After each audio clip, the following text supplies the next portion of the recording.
Fun fact, if I ever come across you, bum, I'm knocking you dead spark out. I ain't a YouTuber or a man half your size. I am him, the man. You're a classless loser. I broke Jake's jaw. His teeth look a bit removed as well. Yeah, his teeth have come out of place. But credit to him, he done well. But I told him what was going to happen. I wish that I could have knocked him out at the start. But as we saw tonight, Jake has spirit.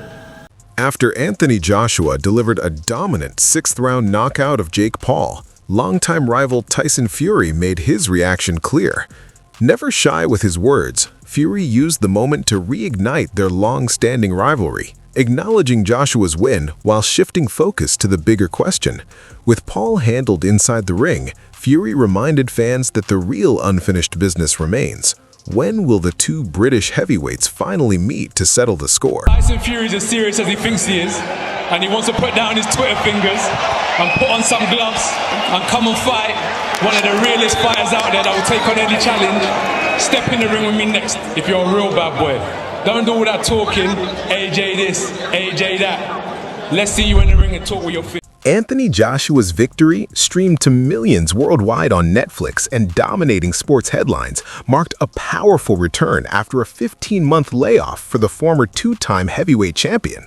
But beyond the result, Tyson Fury's immediate reactions before and after the fight highlighted the lingering tension between the British rivals, a feud that now appears poised to spill into 2026. Talks going on, there's nothing being signed yet, but Tyson, you know, he's indicated that if it's the right deal, he'll definitely do it. So I think it's going in the right, as I just said, going in the right direction, and hopefully we'll get some news pretty soon as to, you know, what's going to happen. He's been very good. He's been working very hard the last few months.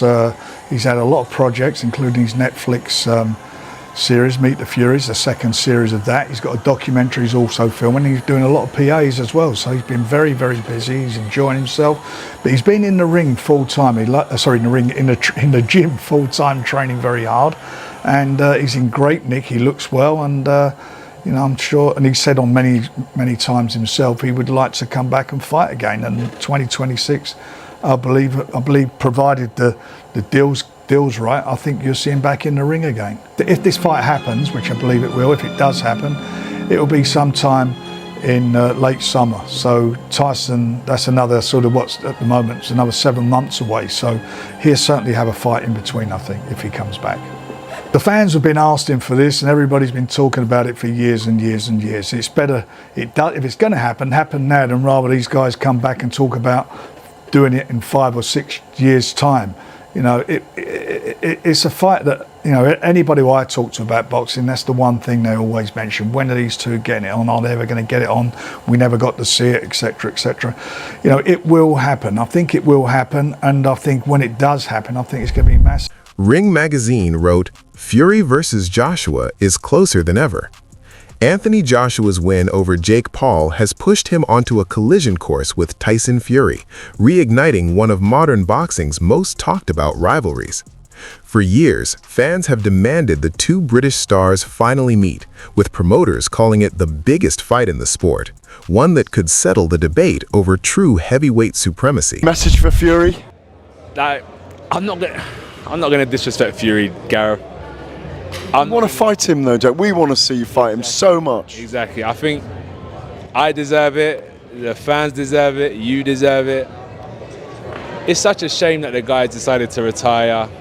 He should grow a backbone. You win some, you lose some. Do you beat him? Yeah, definitely. All day long, yeah? 100%. So do you know what day it is today? Saturday morning. What comes after Saturday? Sunday. That's how I know I'll beat Tyson Fury. Many in the boxing community were left dissatisfied with how Anthony Joshua versus Jake Paul played out. Despite Joshua's eventual 6th-round knockout, critics argued the fight never felt truly competitive. Paul spent much of the early rounds circling, clinching, and avoiding sustained exchanges, prompting boos from sections of the crowd and online criticism labeling the bout a spectacle rather than a sporting contest. This is such a bad look overall for the sweet science, the sport of boxing, which, cannot get out of its way anyway on a regular basis. What we saw in there, I don't think anyone ultimately looks good. It was theater. It was sloppy. It was gross. It was unnecessary. I'd love to say my favorite sport is better than this, but I think we know that already. I think the bigger question is how much more can the rest of us tolerate the Jake Paul circus? What was so deflating about this is even though we, in a sense, got the outcome that most people tuning into this fight were here for, which was to see Jake Paul get knocked out, it was the worst version of a Jake Paul knockout loss that we could have asked for. There isn't some sort of highlight reel moments like the Ngannou knockout where Anthony Joshua just flatlined him in round 2. Anthony Joshua admitted his performance wasn't perfect, saying he and his coach expected more in the early rounds. He explained that Jake Paul's evasive movement and scrappy tactics made him difficult to pin down. Once Joshua found his range, he was able to finish decisively. Despite criticism, Joshua stressed his priority was always to win and capitalize when the opening came, noting the 6th-round knockout showed his ability to adapt as the fight progressed. Broke Jake's jaw. His teeth look a bit removed as well. Yeah, his teeth have come out of place. But credit to him, he done well, but I told him what was going to happen, but it just took 6 rounds to do that. People will criticize you for going 6 rounds with Jake Paul. How do you feel about that? I deserve it. Why? Come on. Because, we're elite fighters. So I put myself in the shoes of a coach. If I was coaching Anthony Joshua and he went 6 rounds with Jake Paul, I would get him back in the gym tomorrow, give him a bit of a beating, and we're getting straight back to work because I'll be like, how are you letting this kid take you 6 rounds? Are you crazy? In boxing, there's a time when you systematically break someone down and you see their soul leaving their body. And after a period of time, 2 things start to happen to them. Either they give up or they get knocked out. And there was a bit of a mix. I said to myself, I'm not going to knock you out. I am going to systematically punish you round after round. And I wanted it to be slow and methodical. I swear, my drop down now. And I just kept on hitting him. Sorry, Gary. Right, you hit me as much I hit you for everyone in England. I was hitting him. I kept on hitting him, and I could see I had that mentality where I was like, do you remember in the press conference I said he's Iverson and I'm Jordan, and I was like, I'm gonna just keep breaking him down because he was elusive. He was moving well.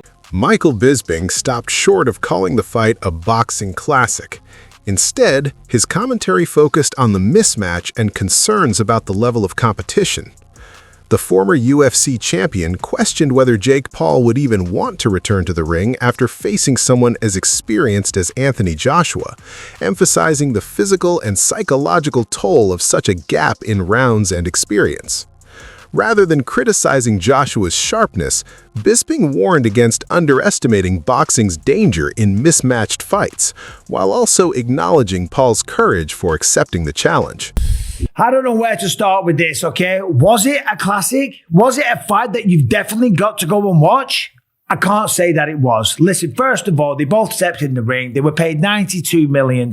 They both get to go home to their families, and no one got injured. No one's dead. No one's going to the hospital. They're both fine. Apparently, Jake Paul claims that he's got a broken jaw, spat a little bit of blood out, right? But the fight itself wasn't anything to remember. It really wasn't, right? Anthony Joshua was a little sloppy. He was tentative. He took his time. He said he was trying to break him down, look for the shots. And maybe it's because he'd been out the ring for 15 months, okay? And last went up against Daniel Dubois. Or maybe it's because he felt like a bit of a bully going up against Jake Paul, but he didn't seem like he really had nasty intentions. Former world heavyweight champion David Haye offered a measured and respectful assessment of Jake Paul's performance against Anthony Joshua.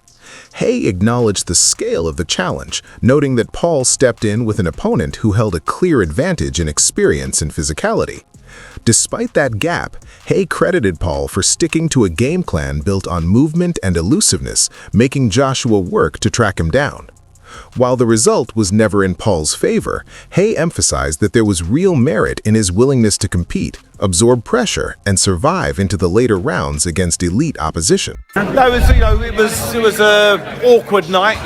AJ couldn't get to grips with him. Obviously, Jake had a really good game plan, moving his feet, lateral movement, slipping and sliding. Obviously, been practicing that a lot in sparring, and you got to give him credit. He came out there and gave it a good go, took his licks like a man, didn't complain. Fighting a much bigger, more established, world-class fighter. So that's usually what happened. What was always going to happen. A lot of people thought he would only last 1 round, 2 rounds, but you got to give Jake credit. He went out there and had a solid game plan and was implementing it at times, was landing shots and was avoiding getting hit with the big shots. But there's a reason we have weight categories in boxing, and I'd say he sticks with the cruiserweight division where the guys are the same size as him, because that, without having the schooling, the many years, I was able to give away 100 pounds in weight because I've been boxing since I was 10. I was an international amateur and world champion at cruiserweight. That's why I was able to do the big jump and use the tactics that he used to win the heavyweight championship. But credit to him, nothing but respect for Jake Paul for putting on such an event and putting himself in harm's way.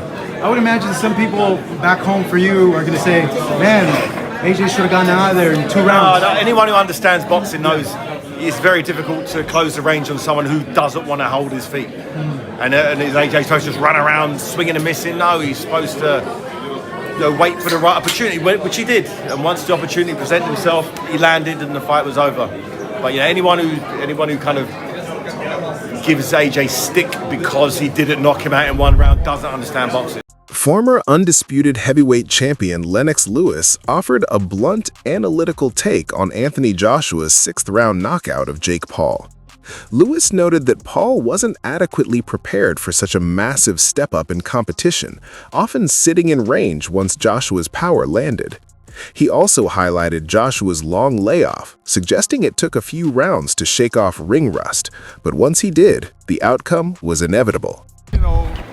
Jake Paul had his hands down. Yeah. He was basically waiting for that knockout. Absolutely. And where is the Tyson Fury Joshua fighting happening now? Yeah, it should happen. I think it should happen. Who wins it? Who wins it? Oh, don't ask me too soon. It's too soon for that, man. Excuse me, Lennox. I'm sorry. I miss you, Lennox. Hey, what's going on, buddy? Man? Good to see you. Yeah, man. Just let me know your thoughts on Jake going 6 rounds with AJ. The fact that he did that, it was good because we didn't think it was going to go 6 rounds. We thought it was going to go 2. So the fact that he made 6 rounds is an accomplishment for Jake Paul. Was there anything that stuck out with you from the fight? Yeah, really, who was in better shape? I thought that Joshua was in great shape compared to Jake Paul, because he was running around the ring, and that takes out a lot of energy, especially when you're not used to it.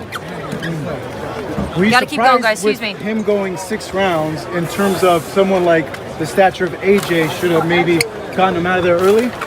Well, that's what we wanted to happen, but we have to look at what was going on in AJ's life. He was out for 15 months, so this is like a little warm up for him, and he needed it. Do you look good to you, AJ? In your opinion? For being out 15 months? Yeah, it looked all right. Yeah. All right. Fans had mixed reactions to Anthony Joshua's knockout win over Jake Paul. Some celebrated Joshua's power and dominance, praising the patience he showed in wearing Paul down before the decisive finish. Others criticized the early rounds as slow, with Paul circling and avoiding exchanges, leading some on social media to claim the fight looked staged. Adding fuel to the pre-fight drama, Tyson Fury fired back at Joshua the day before the bout over controversial remarks. Fury called Joshua classless and mocked his aggressive promotion, questioning why a seasoned heavyweight was hyping a fight against a YouTuber turned boxer.